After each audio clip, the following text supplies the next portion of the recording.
A popularidade de Lula segue em tendência de queda, segundo pesquisa Genial Quest, publicada nesta quarta-feira.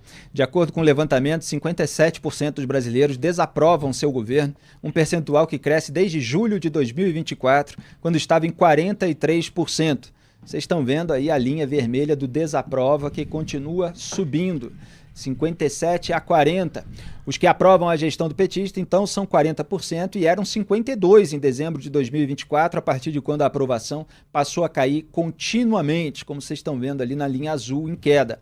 Apenas 3% dos 2.004 ouvidos em 120 municípios de 29 de maio a 1º de junho não souberam responder à pergunta. Além disso, 43% disseram ter uma avaliação negativa do governo Lula, eram 41% em março, contra 26% que o enxergam de maneira positiva, eram 27% em março, e 28% que consideram regular, eram 29% em março. O levantamento também aponta que entre as pessoas que se dizem sem posicionamento político, nem à direita, nem à esquerda, nem bolsonarista, nem lulista, a desaprovação do governo Lula é de 61%, como vocês podem ver na parte central do slide que está aí na tela. Olha só, não tem posicionamento, 61% ali na linha vermelha desaprovam o Lula. Nós separamos também um recorte da pesquisa que indica que 31% da população enxerga a gestão do petista como principal responsável pelo escândalo do INSS. Olha aí, quem é o responsável? O governo Lula, 31%, INSS, 14%, entidades que fraudaram a assinatura, 8%, governo Bolsonaro, 8%, aposentados que não conferiram os descontos antes, 1%. Bom, eu queria até voltar ali para a parte da turma sem posicionamento. Pode deixar um pouquinho na tela, porque o Duda Teixeira, inclusive, escreveu sobre esse ponto, não foi? Que os isentões repudiam o Lula. É claro que há várias camadas aí de isentões, mas, Duda Teixeira, o que você destaca? O Lula venceu as eleições de 2022 com uma margem muito pequena de 2 pontos percentuais, porque ele conseguiu atrair esse pessoal que não tem posicionamento, pessoal mais de centro, dizendo ali que ele ia ter uma política baseada no amor, né, contra a polarização, que ia fazer um governo de frente ampla. E aí agora, se a eleição fosse agora, amanhã, o Lula seguramente não teria esse público que ele contou para vencer o Bolsonaro em 2022. Você vê que tem até um elemento curioso ali, Duda Teixeira, que a direita não bolsonarista, que é a quarta coluna ali, a penúltima coluna, ela desaprova o Lula mais do que os bolsonaristas. Olha, interessante. Olha só que interessante, né?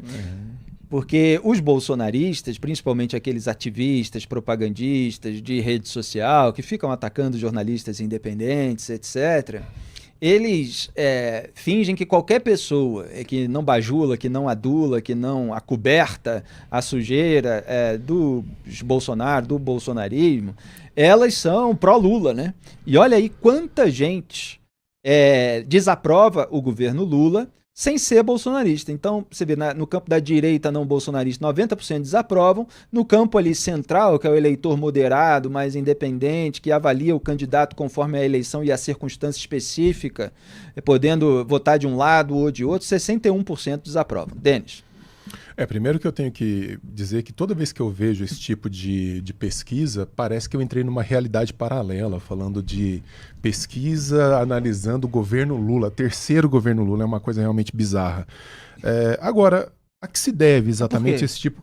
Porque nós temos Lula pela terceira vez presidente desse país. Mais uma vez. É uma coisa inacreditável depois de tudo que aconteceu. Não é bom nem para ele. Quer dizer, não é bom para ninguém, não é bom nem para ele. Mas nós temos essa questão de um Lula que fala tão somente com os radicais. Eu acho que isso pesa muito. Essa postura pública do Lula sempre afagando figuras totalitárias, sempre afagando o pior da realidade contra a realidade. Então, eu acho que o homem comum, o homem de centro, o homem minimamente sensato, olha para isso e realmente tende a rejeitá-lo, já perdeu grande capital político e vai continuar sangrando em tanque de tubarão até o fim, pelo jeito. Porque não aprende nem com as próprias experiências. Algo mais, Duda Teixeira? O interessante também nessa pesquisa é que o Lula não conseguiu colar no Bolsonaro a culpa pelo escândalo do INSS, né? As pessoas, a maioria diz ali que a culpa é do governo Lula. Depois tem uma listinha ainda, só depois que vem o governo Bolsonaro, né? E, enfim, o Lula não consegue, eu já comentei aqui, se desvencilhar do passado dele ligado à corrupção. Porque a alegação, quando vem do Lula, ela fica muito falseada, porque os descontos indevidos, eles aumentaram no volume muito grande nos primeiros anos do governo Lula.